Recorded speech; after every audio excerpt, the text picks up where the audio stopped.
देख रहे हैं दर्श न्यूज। मैं हूं आपके साथ रितेश शर्मा। बिहार के पुलिस महानिदेशक राजविंदर सिंह भट्टी यानी आरएस भट्टी केंद्रीय औद्योगिक सुरक्षा बल के नए महानिदेशक बनाए गए हैं। Appointment committee of the cabinet ने उनकी नियुक्ति पर मुहर लगा दी है। 1990 बैच के आईपीएस अधिकारी भट्टी फिलहाल बिहार के पुलिस महानिदेशक थे। आरएस भट्टी की नियुक्ति सितंबर 2025 तक के लिए की गई है। वहीं अब बिहार के लिए नए डीजीपी की तलाश शुरू हो गई है। आरएस भट्टी के केंद्रीय प्रतिनियुक्ति पर जाने के बाद बिहार में नए डीजीपी की तलाश शुरू है। ब्यूरोक्रेसी में इस बात को लेकर कयास लगाए जाने लगे हैं कि अगला पुलिस महानिदेशक कौन होगा। आरएस भट्टी ने 20 दिसंबर 2022 को बिहार डीजीपी की जिम्मेदारी संभाली थी। ब्यूरोक्रेसी में इस बात को लेकर कयास लगाए जाने लगे हैं कि अगला पुलिस महानिदेशक कौन होगा। 1990 बैच के आईपीएस अधिकारी आरएस भट्टी ने 20 दिसंबर 2022 को बिहार डीजीपी की जिम्मेदारी संभाली। तब बिहार में सीएम तो नीतीश कुमार के ही थे, मगर उनके पार्टनर तेजस्वी यादव थे। महागठबंधन की सरकार थी। वैसे आरएस भट्टी चाहते तो डीजीपी के पद पर सितंबर 2025 तक रह सकते थे, मगर उन्होंने केंद्रीय सेवा में जाने की इच्छा जाहिर की है और बिहार सरकार ने हरी झंडी भी दे दी है।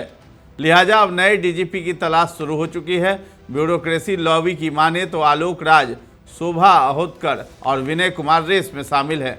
आलोक राज का नाम पिछली बार भी डीजीपी के लिए पैनल में शामिल किया गया था, मगर बिहार की लोकल लॉबी से बाहर के किसी शख्स पर सहमति नहीं बनी।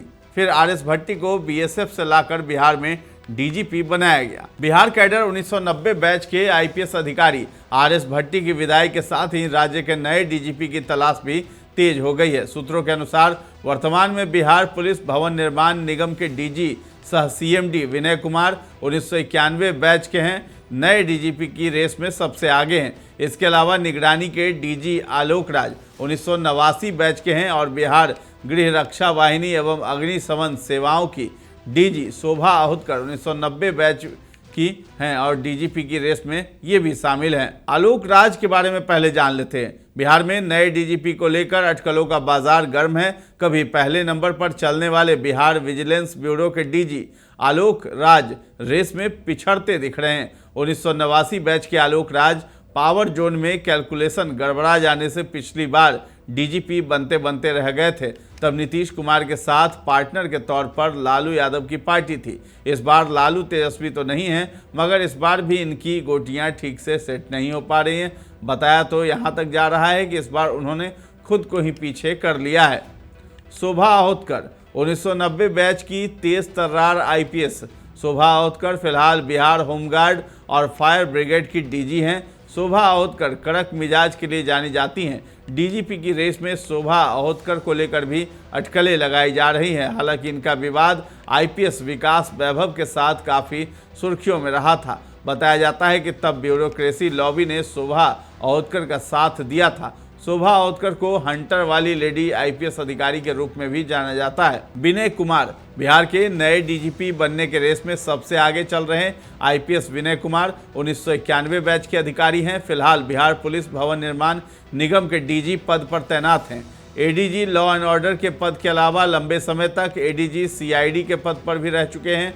विनय कुमार ने आईआईटी खड़गपुर से इंजीनियरिंग की पढ़ाई की है। एक जिम्मेदार पुलिस अधिकारी के तौर पर अपनी पहचान बना रखी है। बताया जाता है कि बेहद सरल और शालीन स्वभाव के विनय कुमार को रिसर्च के लिए जाना जाता है। अब सबसे बड़ा सवाल है कि कौन बनेगा डीजीपी। बताया जा रहा है कि 4-5 दिन पहले विनय कुमार सीएम हाउस भी गए थे, जहां पर सीएम के प्रधान सचिव दीपक कुमार से उनकी मुलाकात हुई थी।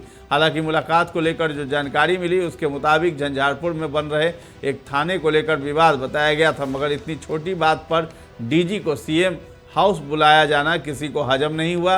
वैसे बिहार के ब्यूरोक्रेटिक गलियारे में पिछले एक सप्ताह से नए डीजीपी को लेकर कयास लगाए जा रहे थे।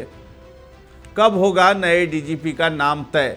संभावना है कि गुरुवार यानी आज के दिन ही नए डीजीपी का नाम तय हो जाएगा। राजविंदर सिंह भट्टी का बिहार डीजीपी का कार्यकाल लगभग 20 माह का रहा। उन्हें 18 दिसंबर 2022 को केंद्रीय प्रतिनियुक्ति से बुलाकर डीजीपी बनाया गया था। बिहार में लॉ एंड ऑर्डर सियासी मसला भी है।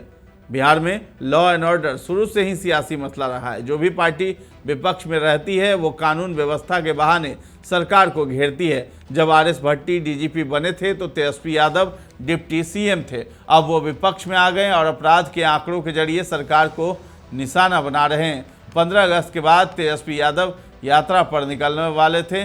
जिलों में जाकर सरकार के खिलाफ हमलावर भी रहने वाले थे। हालांकि वो यात्रा पर तो नहीं गए, लेकिन अपने क्षेत्र राघोपुर जरूर गए और सरकार पर लगातार हमला बोलते आ रहे हैं। जाहिर है अपराध की घटनाओं की जिक्र होगी ही। आरजेडी अपने ऊपर लगे जंगल राज के तमगे कम करना चाहेगी। नीतीश सरकार में ज़्यादा अपराध हो रहे हैं साबित करने की कोशिश भी करेगी।